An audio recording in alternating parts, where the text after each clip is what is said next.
Tous et bienvenue sur ma chaîne YouTube appelée Carrière en Allemagne.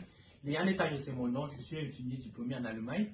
Aujourd'hui, j'ai choisi de partager avec vous une thématique très importante. Il s'agit de comment bien se préparer pour son examen final pour être infirmier en Allemagne.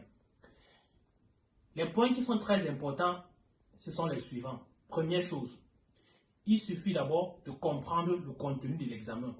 Il a noté que depuis janvier 2022 de cette année, la structure de l'examen a totalement changé. Ce qui veut dire quoi? Les parties comme l'anatomie, ce sont des trucs qui ne sont plus nécessairement importants dans la formation. Donc ça veut dire quoi? Lorsque tu composes l'examen maintenant, s'asseoir et faire l'anatomie des A à Z, ce sont des trucs qui ne servent à rien. Ils ont enlevé tout ces trucs. Donc, ce qui fait que tu n'as plus besoin forcément de faire ces trucs-là pour pouvoir t'en sortir à l'examen. Il suffit juste d'apprendre l'essentiel, comme par exemple les symptômes de certaines maladies et savoir quelles sont les mesures à prendre au cas où il y a telle maladie, c'est tout. Donc, il est très important en premier point de comprendre le contenu de l'examen. En deuxième position, il y a l'établissement d'un plan d'études. Une fois que vous avez une idée du contenu de l'examen, établissez un plan d'études, réalisé et organisé. Divisez donc vos sujets en petites sections et allouez du temps à chaque section en fonction de son importance. Ce qui veut dire, si vous voyez que vous avez des difficultés peut-être à comprendre des maladies, peut-être qui concernent le cerveau, vous commencez par cela. Si vous voyez que vous avez des difficultés à comprendre des maladies qui concernent par exemple le ventre, les ligaments, ainsi de suite, vous mettez plus d'importance à cela parce que à la dernière minute, pendant l'examen, vous n'aurez plus assez de temps pour réviser ces choses-là.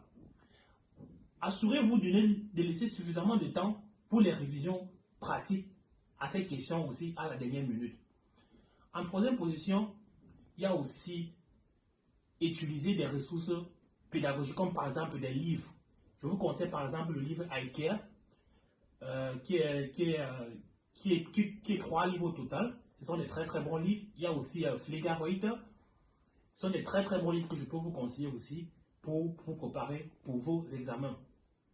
Donc, utilisez ces manuels d'études et d'autres ressources pédagogiques aussi, comme parfois Internet. Il y a des sites aussi de révision online avec lesquels vous pouvez parfois faire des stimulations d'examen, recevoir des questions avec lesquelles vous pouvez réviser.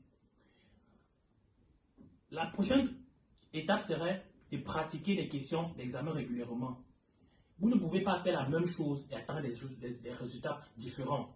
Donc ça veut dire, l'examen en elle-même, c'est déjà savoir comment est-ce que l'examen est structuré. Et pour savoir cela, vous prenez juste les anciennes épreuves, vous essayez de traiter, parce qu'en traitant ces anciennes épreuves, vous vous familiarisez avec la forme de l'examen. Ce qui fait que le jour de l'examen, lorsqu'on vous dépose la forme de l'examen, vous n'êtes pas surpris, que ce ne soit pas la première fois que vous avez vu comment l'examen, à quoi est-ce que l'examen ressemble. Donc, pratiquer des questions à l'examen. Et aussi travailler en groupe. Surtout pour nous, Africains, qui sont ici en Allemagne, qui, par contre, au début, nous avons des difficultés pour la langue. Essayez de travailler en groupe. Si tu vois ton frère ou ta soeur africaine, peut-être qu'il parle la même langue que toi, que ce soit le français ou bien que ce soit l'anglais, essayez de vous rassembler ensemble et d'étudier en groupe. Parce que tu peux maîtriser un chapitre qu'elle ne maîtrise pas bien, et ensemble, vous pouvez essayer de vous entraider. Je suis désolé de le dire, mais parfois, avec ceux d'ici, ce n'est pas parfois facile de travailler avec eux. Il y a certaines personnes qui disent qu'ils ne veulent pas travailler avec vous. Vous n'allez pas les obliger à le faire. Donc, pratiquez le travail en groupe. Car, en travaillant en groupe, tu peux profiter de l'autre comme l'autre peut profiter de toi. Et pour finir, je veux aussi vous conseiller aussi de prendre soin de vous. Car la santé aussi est très important. Il faut avoir que 3 ans de formation, ce n'est pas du tout facile. Quand je prends déjà le fait que vous travaillez le matin, vous travaillez parfois à midi, parfois la nuit, ça fait que vous payez votre rythme de sommeil. À un certain moment aussi, c'est épuisant de rentrer parfois à 14h30 et aller encore à la bibliothèque pour réviser ou bien à 22h et chercher à réviser. Donc, essayez parfois de prendre un jour ou 2 jours pendant la semaine, vous reposez, vous dites que bon, aujourd'hui je ne fais rien. Donc, c'est tout ce que j'avais à partager avec vous à ce sujet. Si la vidéo vous a plu, partagez au maximum, likez et abonnez-vous à la chaîne pour en profiter davantage. Merci et à bientôt.